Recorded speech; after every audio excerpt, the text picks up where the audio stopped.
आदरणीय दर्शकवृन्द नमस्ते। साप्ताहिक रूपमा न्यूज 24 टेलिभिजन मार्फत यसै समयमा प्रसारण हुने कार्यक्रम टफ टकको आजको अङ्कमा म दिलभूषण पाठक तपाईँ लगायत सबै दर्शकलाई हार्दिक स्वागत गर्दछु। दर्शकवृन्द, संविधान सभाको निर्वाचनमा मतदान गर्ने समय सुरु हुन अब 10 घण्टाभन्दा कम समय छ। संविधान निर्माणका लागि हुन लागेको निर्वाचनमा अहिले प्रत्यक्षतर्फ 121 र समानुपातिकतर्फ गरी 122 दल चुनावी प्रतिस्पर्धामा रहेका छन्। भोलि मंगलबार बिहान 7 बजे नै सुरु हुने मतदान अपराह्न 5 बजेसम्म चल्नेछ भने निर्वाचनको सबै तयारी पूरा गरेर मतदान र मतगणना गर्ने काम मात्रै बाँकी रहेको निर्वाचन आयोगले प्रश्न पारिसकेको छ। आजको कार्यक्रममा हामीले भोलि हुन लागेको संविधान सभाको चुनावका विषयमा बहस गर्दैछौँ र आज हामीसँग संविधानविद डाक्टर विपिन अधिकारी हुनुहुन्छ। आउनुहोस् स्वागत गरौँ अधिकारीलाई। विपिनजी, कार्यक्रममा स्वागत छ। नमस्ते। आराम हुनुहुन्छ? ठिकठाक छ। अनि भोलि मतदान गर्नका लागि मतदाता परिचय पत्र लिनुभयो? लिइसकेँ। कहाँ छ केन्द्र तपाईँको? मेरो चाबेलमा छ। चाबेलको पशुपति हाई स्कुल। बिहानै जानुहुन्छ? बिहानै जाने विचार छ। एउटा संविधानविद ज्ञाताका हिसाबले अघिल्लो संविधान सभाको निर्वाचन पनि क्लोजली तपाईँले हेर्नुभयो, एउटा सूक्ष्म तरिकाले। यो पटक पनि तपाईँ सहभागी हुनुहुन्छ, हेर्दै हुनुहुन्छ। तुलना कसरी गर्नुहुन्छ पहिलो संविधान सभाको निर्वाचन र अहिले?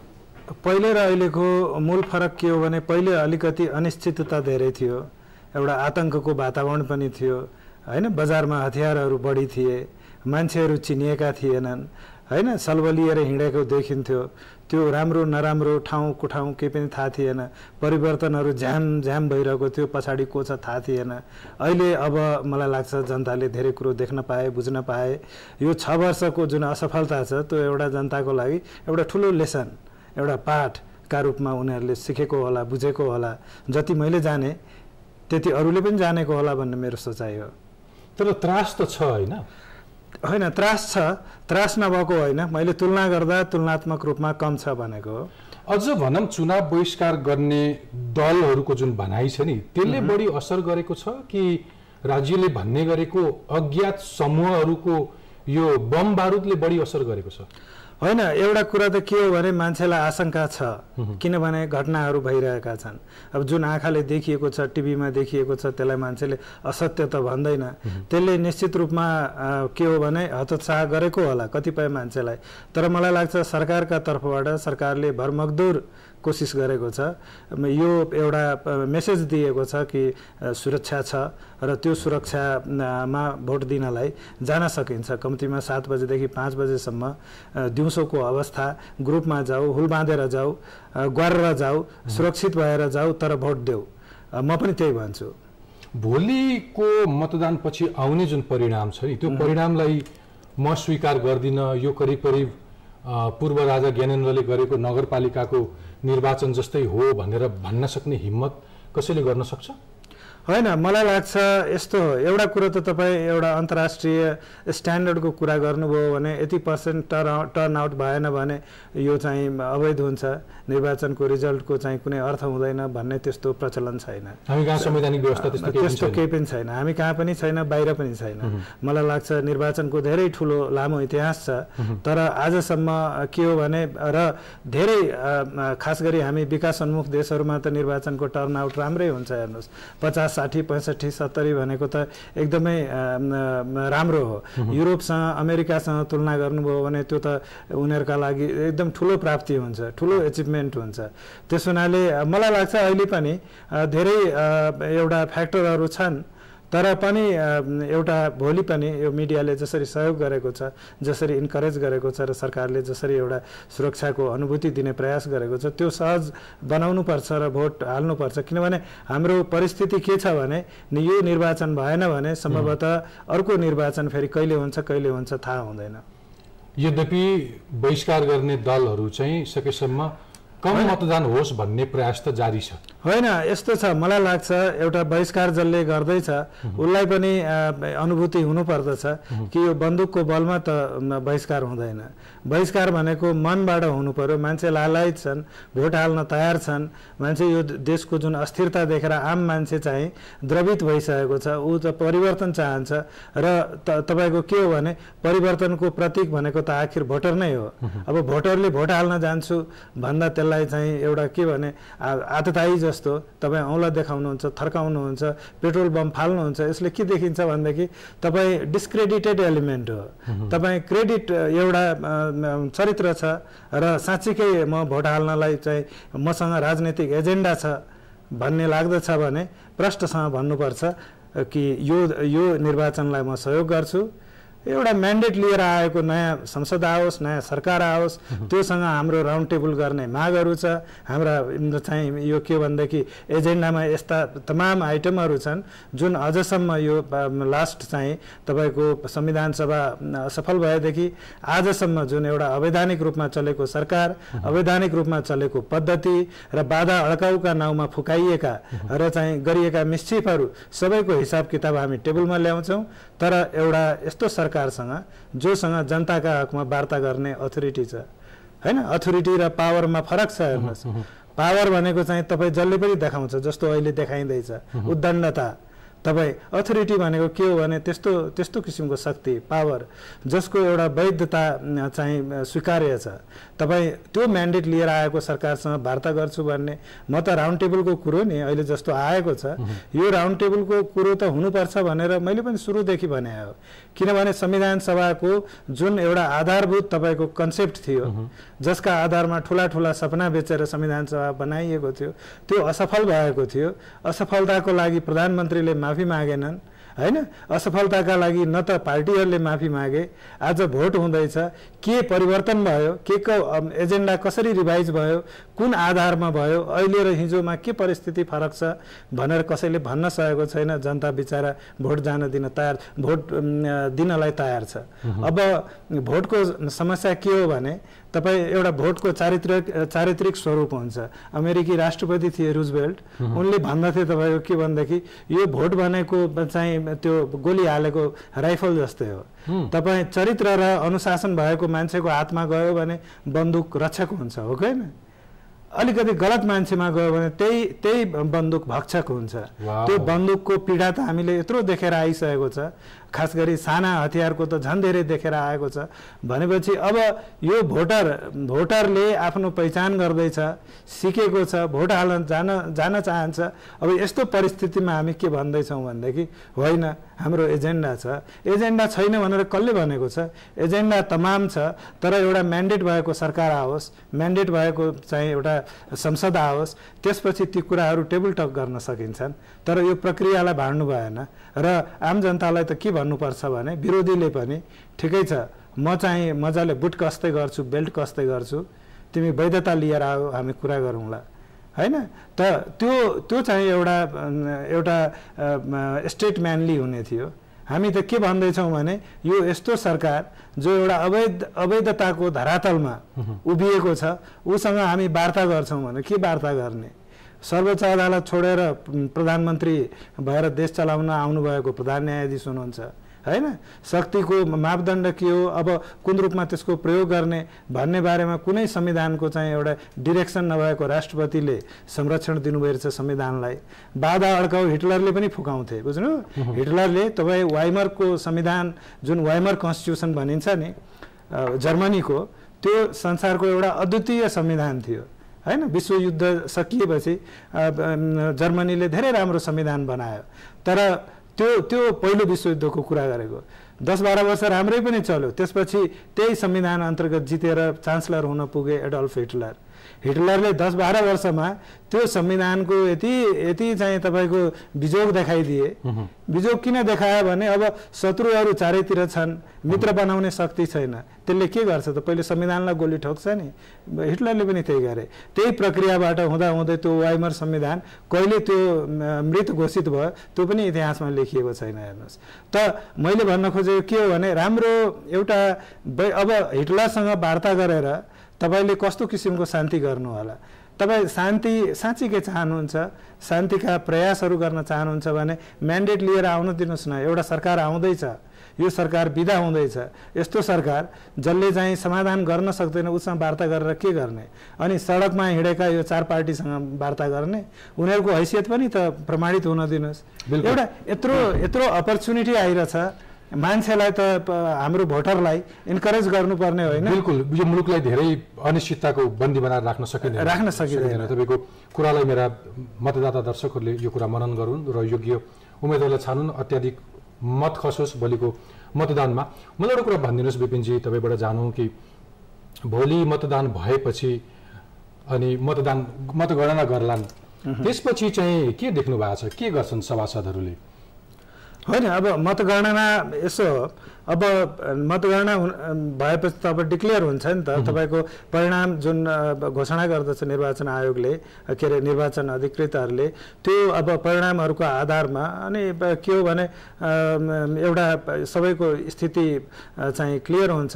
त्यसपछि देशमा राष्ट्रपति हुनुहुन्छ, उहाँले अब संविधान सभाको चाहिँ बैठक बोलाउनु होला होइन, संसदको बैठक बोलाउनु होला, हो नि, सरकारको चाहिँ निर्माणका लागि चाहिँ अब प्रस्ताव गर्नु होला। अघिल्लो संविधान सभाको निर्वाचनको लगत्तै जुन एउटा उत्साह थियो नि, त्यतिखेर चाहिँ एउटा एजेन्डा थियो होइन, गणतन्त्र घोषणा गरियो, त्यस्तै कुनै एजेन्डा चाहिँ यो पालि हामीसँग त्यस्तो स्ट्रङ अथवा त्यस्तो कुनै एजेन्डा छ? होइन, त्यो त छैन, किनभने यो त अहिलेको समस्या भनेको असाध्यै चाहिँ त्यो हिसाबले भन्नुहुन्छ भने राजनैतिक रूपमा त्यस बेला चाहिँ रूपान्तरणका एजेन्डा छन्, हामी गरेर देखाउँछौँ भन्ने मान्छेहरू थिए, सबै लाखापाखा लागे। अहिले फेरि भोट मागेर आउँदैछन् होइन। अब जनताले कुन रूपमा परीक्षण गर्छन्, कसलाई ल्याउँछन् र को चाहिँ स्थापित हुन्छ त्यो हेर्न बाँकी छ। तर अहिले भन्ने कुरा केही पनि छैन। अहिले जो सडकमा सुनिन्छ, कोणसभामा सुनिन्छ, टिभीमा सुनिन्छ, के भने काम गर्न दिएनन्। अब काम गर्न नदिने वातावरण त सधैँ भोलि पनि भइरहेको छ नि, किनभने हामी यो ग्रहहरूले सञ्चालन गरेको देश त होइन, यहाँ राजनैतिक फोर्सहरू छन्, यो ढिपीहरू छन्। हो, ज्योतिष कहाँ जानुभएको है, ग्रह राज्यम प्रयच्छन्ति, के अरे ग्रह राज्यम हरन्ति च भनेर भन्ने थियो होला। तर भोटरको पोलिटिक्स त ग्रहको पोलिटिक्स त होइन होला हो। त्यहाँनिर त्यो त भोलि पनि हुन्छ, किनभने ट्यालेन्ट भनेको, लिडरसिप भनेको समस्याहरूका बिचमा समाधान खोज्ने हो। अब अहिले जसरी ठुला मान्छेले भनिरहेका छन् सडकमा, हामीलाई काम गर्न दिएन, यो अमुक पार्टीले काम गर्न दिएन, अमुक प्रवृत्तिले काम गर्न दिएन, तर अब भोलि चाहिँ त्यो हुँदैन भनेर। यो के हो भने पोलिटिक्सको प्रब्लम, विपक्षी जहिले पनि हुन्छ, प्रतिपक्ष जहिले पनि हुन्छ। तपाईँ एउटा तानाशाही हो भने स्वीकार गर्नुहुन्न होइन, प्रजातन्त्र छ भने एउटा उचित डेस्क दिनुहुन्छ, बेन्च दिनुहुन्छ, दुईटा कर्मचारी दिनुहुन्छ, तर मिल्न त मिल्नै पर्छ नि। नमिलेको प्रब्लमले गर्दा, मिलाउन नसकेको नेतृत्वको असक्षमताले गर्दा हामी चाहिँ यति पीडादायी ट्रान्जिसनमा छौँ, सङ्क्रमण कालमा छौँ। 6 वर्ष अगाडिको एजेन्डा आज पनि बोल्दैछौँ, आजभन्दा 6 वर्ष अगाडि हामी ठ्याक्कै यसै गरी टिभीमा डिबेट गर्दै थियौँ। हामी संवादलाई जारी राख्छौँ, एउटा सानो ब्रेक लिन्छौँ। दर्शकबिन हामी एउटा छोटो ब्रेक लिन्छौँ। न्युज 24 टिभी हेर्दै गर्नुहोला।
विपिनजी, भोलिको संविधान सभाको निर्वाचनबाट जुन सभासदहरू चुनिएर आउँछन् नि, तिनको अवधि कति हो? पहिले त स्पष्ट थियो 2 वर्ष होइन, अहिले पनि स्पष्ट छ। अब 2 दुना 4 भइसकेको थियो।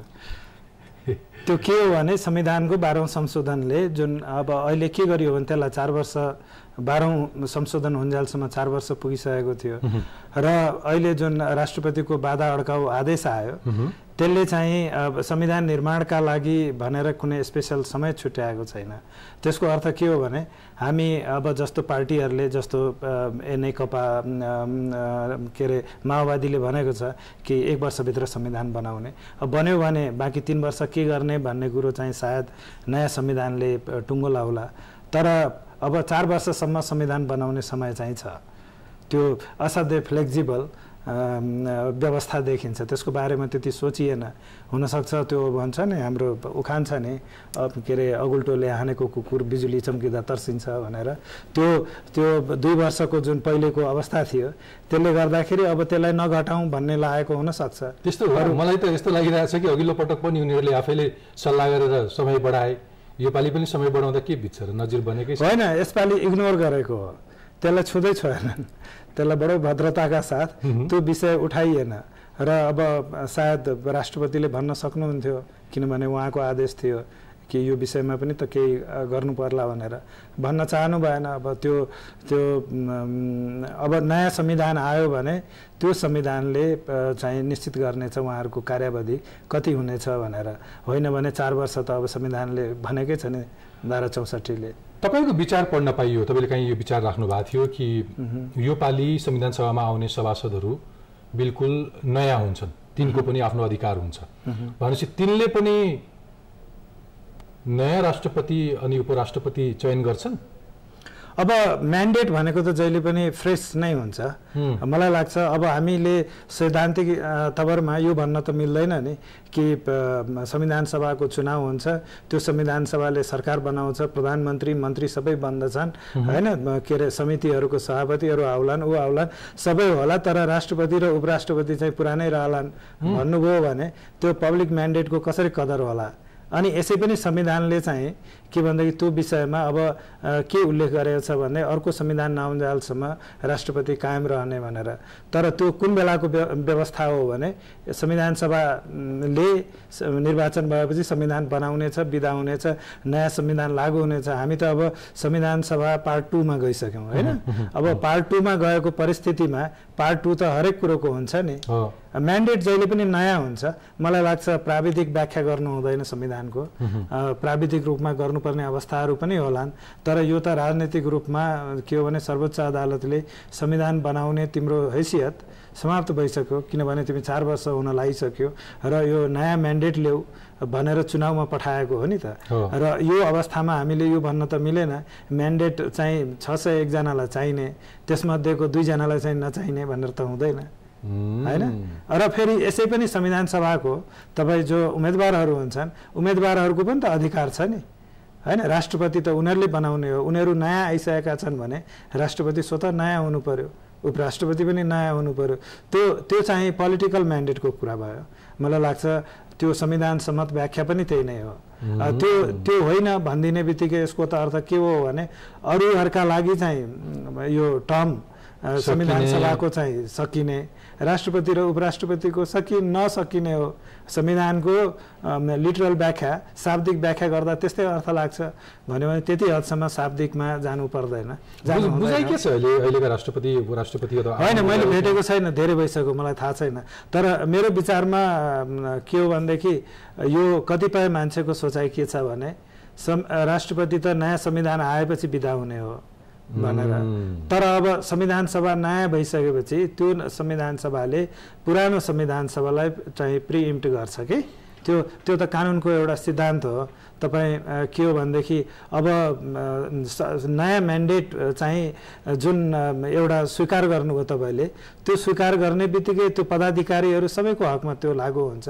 र फेरि राष्ट्रपति त तपाईँ डाइरेक्ट इलेक्सनको राष्ट्रपति होइन नि, हाम्रो प्रत्यक्ष निर्वाचनबाट नेसन वाइड रूपमा आएको राष्ट्रपति होइन, उहाँ संसदबाट छानिनु भएको हो। र जब संसदमा छानिएको हो, संसद नयाँ आउँदैछ भने अब पुरानोले त बिदा हुनु पर्ला नि। त्यसो भए भोलिको संविधान सभाको निर्वाचन पछि जुन संविधान सभा बन्छ त्यस पछाडि चाहिँ सम्भावित एउटा बहसको विषय एउटा नयाँ विचारको छलफल चाहिँ भोलिबाट यसरी सुरु हुन्छ होइन त? त्यसो भए राष्ट्रपति होइन होला, यदि अब भनौँ न, अब राष्ट्रपति स्वयंको चाहना के छ हामीलाई थाहा छैन। एउटा प्रजातन्त्रवादी मान्छेका रूपमा एउटा सामान्य हाम्रो सोचाइ के हो भने उहाँले यो पोलिटिक्सको सामान्य ग्रामर बुझ्नुहुन्छ नि। अब होइन, यसको चाहिँ व्याख्या गर्ने बेला आयो भने अब यसको व्याख्या होला, तर अब मैले सामान्य रूपमा परिस्थिति र हाम्रो आफ्नै अनुभवका आधारमा भनेको हो। मूल इस्यु त बरु के हुन सक्छ भने साँच्चीकै छलफल गर्नुपर्ने विषय कि पहिले राष्ट्रपतिको चुनाव गर्ने कि पहिले सरकारको चुनाव गर्ने, हैन? प्रक्रिया कसले, सरकार निर्माण भइसकेपछि राष्ट्रपतिको चाहिँ हामी बाटोमा जान्छौँ कि यही राष्ट्रपतिले चाहिँ सरकारको आह्वान गर्नुहुन्छ, सरकारको शपथ ग्रहण गराउनुहुन्छ अनि आफू बिदा हुनुहुन्छ कि अब के भनेदेखि पहिले चाहिँ राष्ट्रपतिको निर्वाचन भएर गर्ने। तर मलाई लाग्छ कि यो विषयमा छलफल गर्न सकिन्छ, तर राष्ट्रपतिले नयाँ एउटा हाउसले नयाँ राष्ट्रपति खोज्ने यो संवैधानिक शक्ति राख्दछ, उसको त्यो सामर्थ्यभित्रको कुरा हो भन्ने मलाई लाग्दछ। इन्ट्रेस्टिङ। त्यसो भए त भोलि पछाडिको पोलिटिक्स अरू इन्ट्रेस्टिङ हुँदो रहेछ। यसले कतै संविधानलाई नै पनि ओझेल पार्न सक्छ, त्यहाँ अलिकति खेलकुदहरू हुन सक्छन्। अब त्यो त अब नेपालमा यस्तो हुँदै आएको छ, तर मलाई लाग्छ राष्ट्रपतिले यति सामान्य कुरो उहाँले त्यो बुझ्नुहुन्छ। एउटा कुरा के हुन सक्छ भने पोलिटिक्स अलिकति स्थिर बिन्दुमा पुगोस् भन्ने लाग्न सक्छ, किनभने राष्ट्रपति पनि एउटा सार्वभौम जनताबाट त्यही प्रक्रियाबाट आउनुभएको हो र धेरै केटाकेटी पाराले सत्ता हस्तान्तरण गर्ने भन्दा पनि एउटा स्टेबल प्रोसेसमा जाउँ, एउटा जनमत बनाएर जाउँ भन्ने उहाँको सोचाइ हुन पनि सक्छ। तर सामान्य रूपमा त्यति हुँदाहुँदै पनि नयाँ म्यान्डेट, नयाँ राष्ट्रपति, नयाँ प्राइम मिनिस्टर, नयाँ मिनिस्टर, नयाँ सभापति, अब त्यो हिसाबले नै सोच्नुपर्छ। त्यसले को कुन हैसियतमा आउँछन् र तिनका इन्ट्रेस्ट के हुन्छ भोलिको पार्लियामेन्टमा अथवा संविधान सभामा, त्यसले पनि अर्थ राख्छ। होइन, त्यसले त अर्थ राख्छ नि, किनभने हिजोको परिस्थितिमा पनि त मलाई लाग्दछ त्यसबेला पनि त्यो चाहिँ त्यसबेला अलि यो कन्सेन्सस पोलिटिक्सको भूत अलिक गहिरो गरी लाग्दथ्यो, हैन? त्यो बेला के मानिएको थियो भने राष्ट्रपति, प्रधानमन्त्री र चाहिँ संविधान सभाका चाहिँ के अरे अध्यक्ष, यी तीनवटाका बिचमा चाहिँ पार्टीगत रूपमा पावर सेयरिङ हुनुपर्छ भनेर त त्यही हिसाबले गरेको पनि हो। र अब नयाँ ब्यालेन्स अफ पावर आउँदैछ हैन देशमा। कम्तीमा पनि तपाईँ देख्नुहुन्छ जब 121वटा पार्टी 122वटा पार्टी चुनावमा फिल्ड गरिएका छन् भने निश्चित रूपमा अब आउने के भने मान्छेहरूमा धेरै परिवर्तन नभयो भने पनि पार्टीगत रूपमा केही परिवर्तन हुन सक्छ भनेपछि अब हिजोको ब्यालेन्स अफ पावर अब आज कायम रहन्छ भन्ने पनि हुँदैन। त्यो चाहिँ राजनीतिक कुरा भयो, यद्यपि मैले भनेको चाहिँ संवैधानिक कुरा नै भन्न खोजेको। बिल्कुल। अब यो त राष्ट्रपति र उपराष्ट्रपतिको कुरा भयो। अब सरकार बनाउनु पर्यो, प्रधानमन्त्री बनाउनु पर्यो, त्यस्तो कुनै अनुमान गर्न सक्नुहुन्छ हामीले कहिलेसम्ममा नयाँ सरकार पाउँछौँ? त्यो त अब मलाई भन्न गाह्रो होला, तर अब मलाई लाग्छ कि यो धेरै टाइम लगाउनु हुँदैन, यसमा लगाउनु हुँदैन र हाम्रो के छ भनेदेखि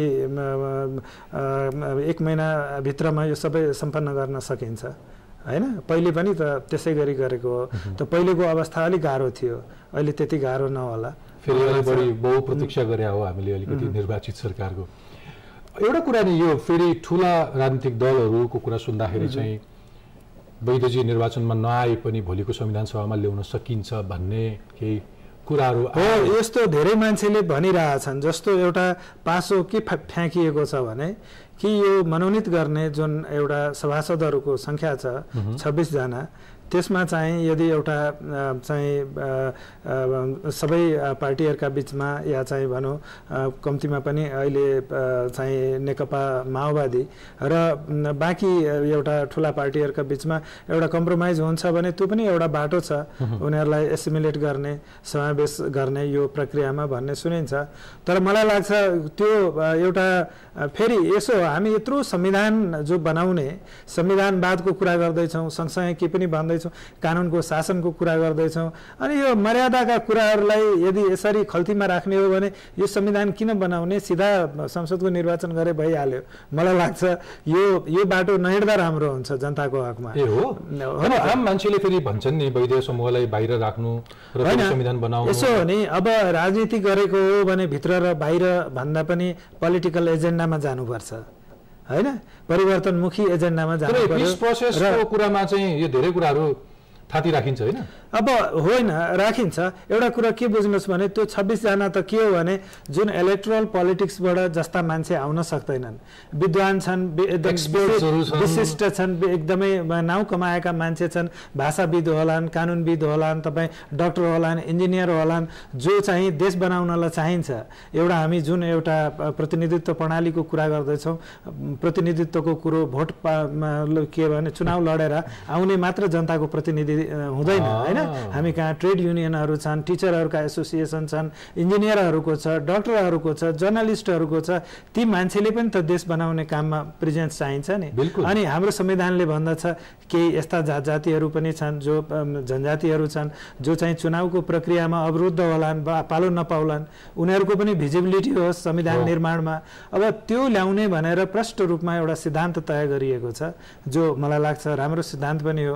अब त्यसलाई चाहिँ खल्तीमा हालेर त्यो चाहिँ सडक तताउने एउटा ग्रुपलाई दिन्छु भन्नुभयो भने अब प्रजातान्त्रिक प्रक्रियामा कसरी निष्ठा होला। अब अरू पनि त अरूलाई लाग्दो हो यो के हो भने क्रान्तिको बाटो सडकै तताउने हो र प्रजातन्त्र भनेको त्यहीँबाट प्रस्थान बिन्दु पनि त्यही, अब अन्तिम चाहिँ बिन्दु पनि त्यही, त्यो लक्ष्य पनि त्यही हो भनेदेखि किन हामी संविधानको कुरा गर्ने।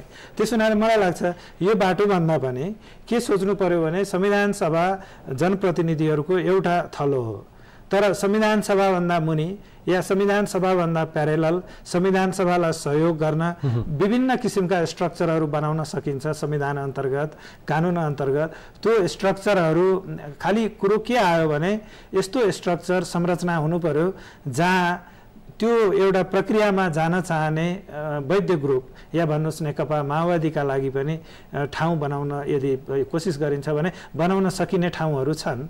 त त्यो ठाउँहरू हुँदाहुँदै हामी संविधानको संरचनालाई ध्वस्त गर्ने होइन कि त्यो संरचनालाई कायम राखेर अतिरिक्त संरचना बनाउन सकिन्छ। र पावर सेयरिङ भनेको हेर्नुहोस् जहिले पनि कुर्सीमा बसेर मात्र हुँदैन। मैले अघि भने नि पावर सेयरिङको कुरा के हो भने कि तपाईँ जुनसुकै राजनीतिको जुनसुकै कर्नरमा बस्नुहोस्, तपाईँको पावर छ र त्यसको एउटा वैध आधारहरू छन् भनेर स्वीकार गर्नुभयो भने त्यही पावर चाहिँ अनि अथोरिटी हुन पुग्दछ हैन। त्यो अथोरिटी बनाउने प्रक्रियाहरू छन् नि त डेमोक्रेसीमा। हामी त्यो प्रक्रियामा जाने होइन, माग गर्नेले पनि गर्नु हुँदैन। यो त निकृष्ट तरिकाको प्रतिनिधित्व हो हैन। त्यो त यो प्रतिनिधित्वको प्रणाली कि म सडक तताउँछु त्यस हुनाले तिमीहरू चुनाव लडेर जाऊ, म चोर बाटोबाट आउँछु सत्ता साझेदारी गर्छु भन्नु त एउटा इज्जतदार मान्छेलाई गाह्रो हुँदैन। अरू मान्छे हेर्नुहोस् त धुलो माटो कति हामीले देखिरहेछौँ ठुला नेताहरू, अहिलेका ठुला नेताहरू प्रचण्ड, झलनाथ खनाल, सुशील कोइरालाहरू जस्ता मान्छे अनुहार हेर्नुहोस् त टिभीमा, बिचरा त्यो हेर्नु जनतामा जानुको अर्थ हुन्छ नि त।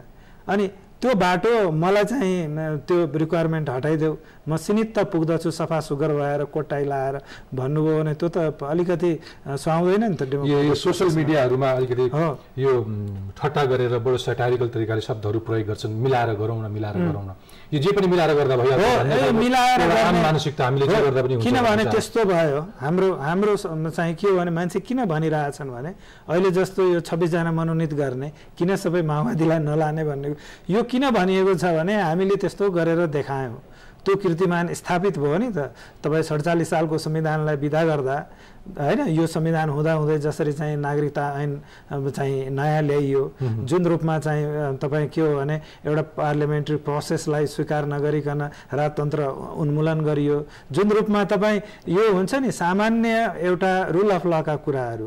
त रुल अफ ल भनेको के हो भने अब तपाईँ आफ्नो कन्भिनियन्समा भाँच्नुहुन्छ, अनि जब आफू बलियो हुनुहुन्छ रुल अफ ल भन्नुहुन्छ, कानुनको शासन भन्नुहुन्छ, सडकको मान्छेले टेर्दैन नि, किनभने मापदण्ड फरक भइसक्यो। अब भएको त्यो हो, तर अब फरक भयो भनेर हामीहरूले पनि होइन किन नगर्ने त शान्ति हुन्छ भने जति भ्रान्ति गरे पनि भयो भन्ने आधारमा जाने हो भने त त्यसको त त्यसले निकास निस्कँदैन। आखिर त अन्तत हामीलाई चाहिने संविधान मात्र होइन, संवैधानिक संस्कृति चाहिने हो। संस्कृति त्यस्तै झिना मसिना साना कुरामा अडिएको हुन्छ। त्यसबाट देखिनु पर्यो कि हाम्रो सोचाइमा स्पष्टता छ, हाम्रो बाटोमा, प्रक्रियामा र गन्तव्यमा पनि स्पष्टता छ। अब त्यसबाट देखाउने बेलामा अब यो चाहिँ अरू चुनाव लडेर आउन् अनि केही मान्छेका लागि अब एउटा होइन एउटा अलग बाटो तय गरियोस् भने निर्वाचनको महत्त्व के रहन्छ र हैन, केही पनि रहँदैन। यति धेरै परिस्थिति गुज्रेर यति धेरै कसरतका बावजुद एउटा निर्वाचनमा गइरहेछौँ, फेरि यो कुरा आइरहेछ। मलाई एउटा कुरा भनिदिनुहोस् कि अहिले अक्सर प्रमुख दलहरूले भनिरहेछन् नि हामीले पहिलेको संविधान सभामै 80-90% हामीले काम सकिसकेका छौँ, त्यसकारण अब अर्को 1 वर्षभित्रमा संविधान दिनलाई हामीलाई खासै गाह्रो छैन भनेर भनेका छन्। तपाईँ कतिको आशावादी हुनुहुन्छ? होइन, त्यो त यस्तो हो, एउटा प्रक्रियामा देश गएको छ, एउटा अनुभव सँगालेको छ, असफल भयो, असफलता हात लाग्यो, तर केही कुरामा आखिर असफलता भए पनि त यहाँ आगो लागेन हैन, भुइँचालो गएन।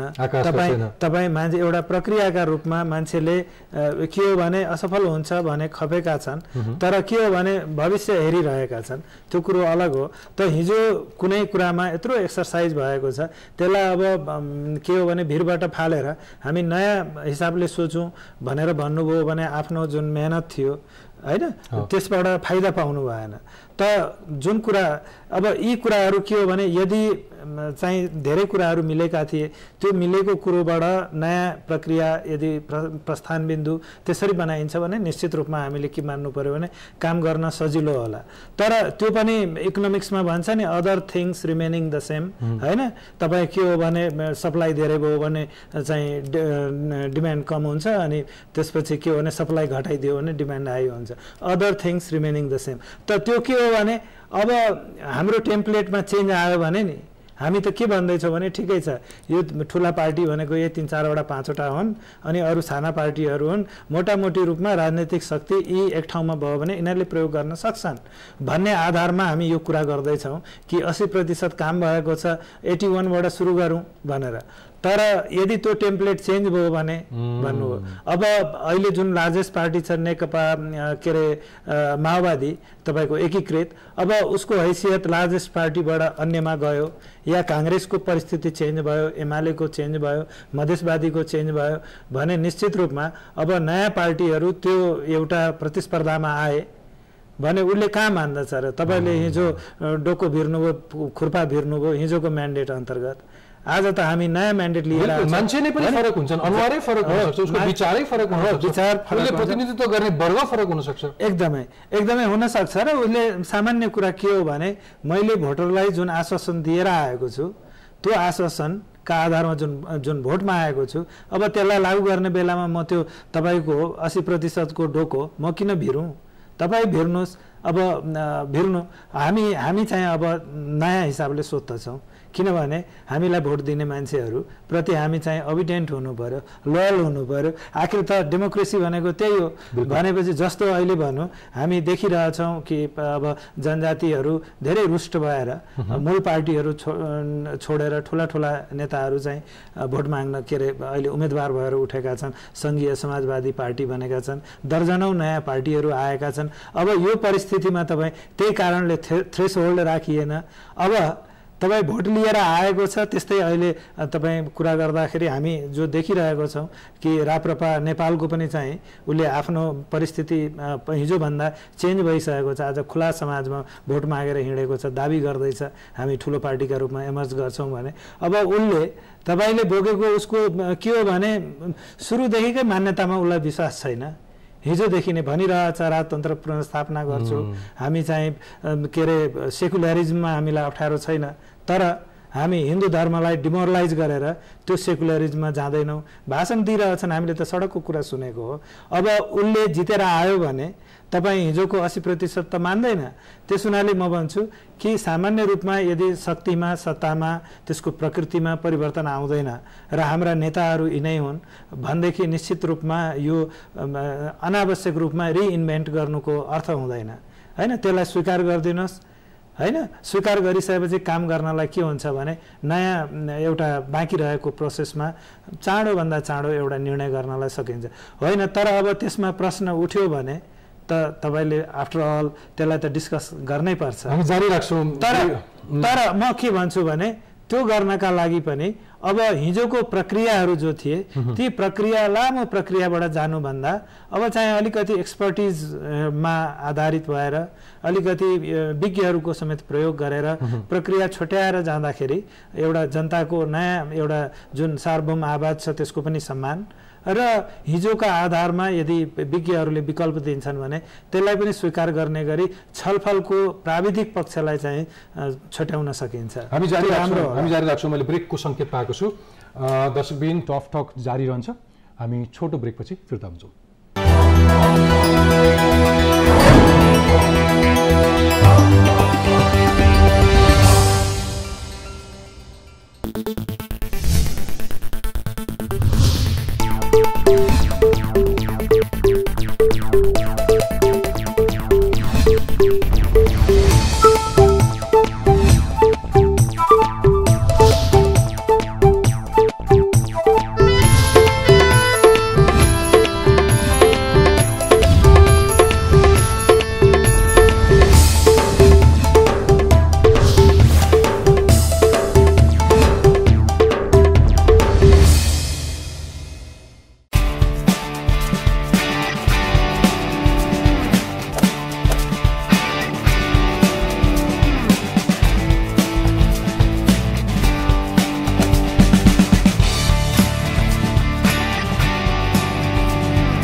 विपिनजी त्यसो भए नेपालीहरूले नयाँ संविधान कहिले पाउँछन् केमा सहमति भयो भने होइन मलाई लाग्छ अब चाहिँ अलिकति प्र्याक्टिकल भएर सोच्नुपर्ने आवश्यकता छ सोचाइ के थियो भने भोट माग्न जाँदाखेरि प्रत्येक राजनीतिक दलले आफ्नो घोषणापत्रहरूलाई अलिकति परिमार्जन गर्लान् हिजोको जो अतिवाद उनीहरूको एउटा घोषणापत्रमा घुसेको थियो त्यसलाई अलिकति संशोधन गर्लान् मोडरेट बनाउलान् त्यस्तो त हुन सकेन आज पनि के छ भने यो हामी यसबाट अलिकति तलमाथि भयो भने हाम्रो जात जान्छ कि इज्जत जान्छ कि भन्ने आधारमा नस्ल जान्छ कि भन्ने आधार त्यस्तो सोचाइ राखेको देखियो तर अब मलाई लाग्छ नयाँ परिणामले मान्छेलाई बाध्य गर्नेछ कि यो नमिलिकन जानुमा राजनीतिको भविष्य हुँदैन र निश्चित रूपमा अब नयाँ एउटा जुन प्रक्रियाहरू तय गरिन्छन् मैले अघि पनि भने त्यो प्रक्रियाहरू छोटो छरितो र जनतालाई संलग्न हुने बरु अवसर बढी दिने तर संविधान निर्माणका लागि जुन पहिलो जुन एउटा मसौदा हुन्छ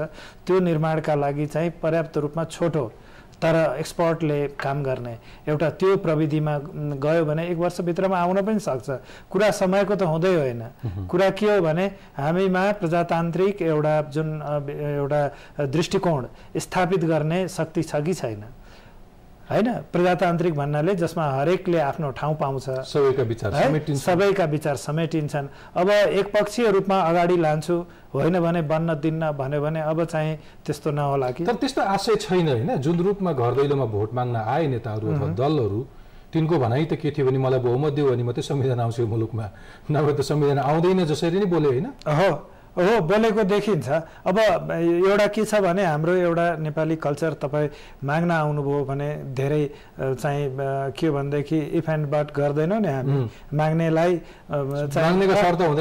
शर्त हुँदैन तपाईँ थाप्ने मान्छे माथि यसरी एउटाले दिइरहेको हुन्छ तपाईँ के हो भने एउटा अब्लाइक्ड भएर माग्नुहुन्छ र जति दिन्छ चुप लाएर जानुहुन्छ अब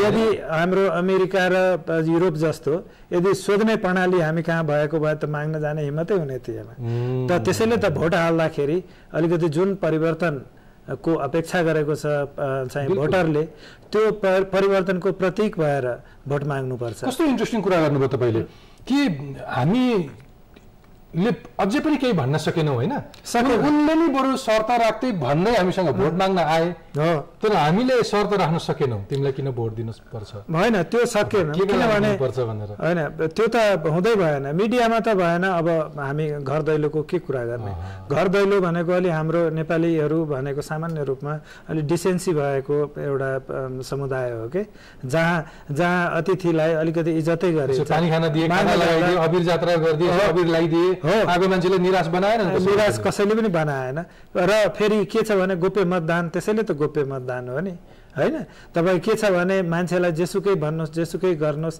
अन्तत आफ्नो विवेकको परीक्षण त आफूले गरिन्छ अब होइन मैले नेपाल चाहिँ नयाँ नेपाल बनाउँछु भनेर चाहिँ डाकालाई र चोरलाई यदि मतदान गर्ने हो भने नयाँ नेपाल बन्दैन त्यसैले भने चाहेको परिवर्तन मबाट सुरु हुनुपर्छ म असल हुनुपर्छ अनि देश असल हुन्छ भन्ने एउटा मान्यता यदि भोटरहरुमा स्थापित हुने हो भने निश्चित रूपमा त्यो त तपाई के हुन्छ भन्दाखेरि भोट माग्दा जेसुकै भनन् जाने मान्छे त छनौट गर्छ नि जनताले हैन यो त तपाईको यो त इनका आफ्ना विवेकका कुरा भए तपाईलाई एउटा कुरा भन्दियौ कि यो सुन्नु पनि भयो निर्वाचन पर्यवेक्षणका लागि आउनुभएका अमेरिकी पूर्व राष्ट्रपति कार्टरले चाहिँ नेपाललाई चाहिँ फ्रेन्च मोडलको शासकीय स्वरूप नै ठीक हुन्छ भनेर भन्नुभएको छ त्यो त्यसो गर्दाखेरि चाहिँ राष्ट्रपति र प्रधानमन्त्री बीचको शक्ति बाँडफाँड भएको हुन्छ भन्ने तर्क होला अब पर्यवेक्षकले नै यसो भन्छन् भनी अब अरु धेरै सल्लाह दिने त अरु धेरै होला हैन अब ती सल्लाहले पनि काम गर्छ नि ती सबै सल्लाहहरूले गर्दाखेरि वर्ष दिनमा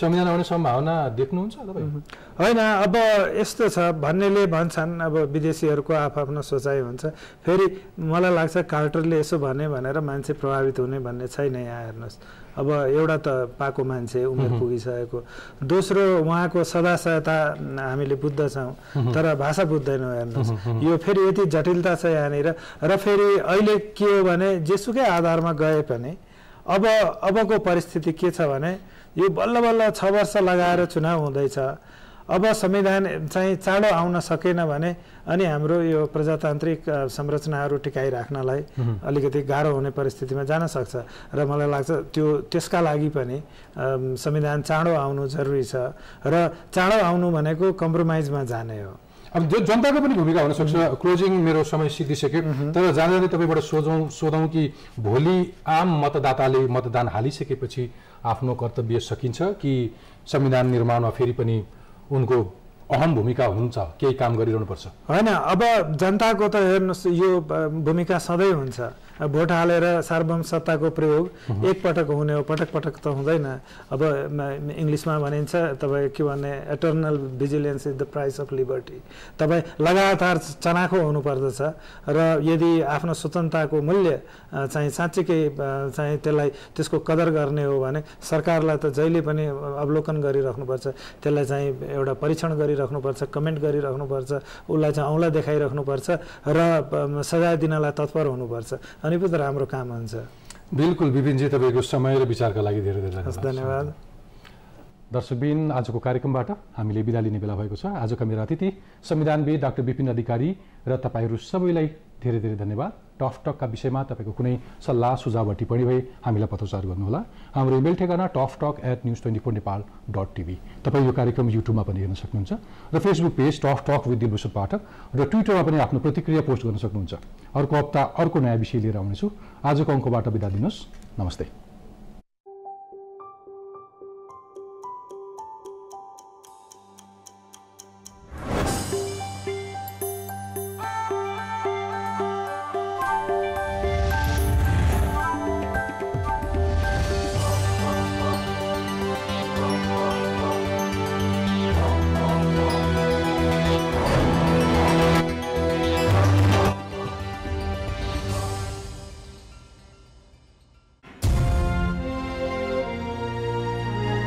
This is Nepal Broadcasting Channel and you're watching News 24.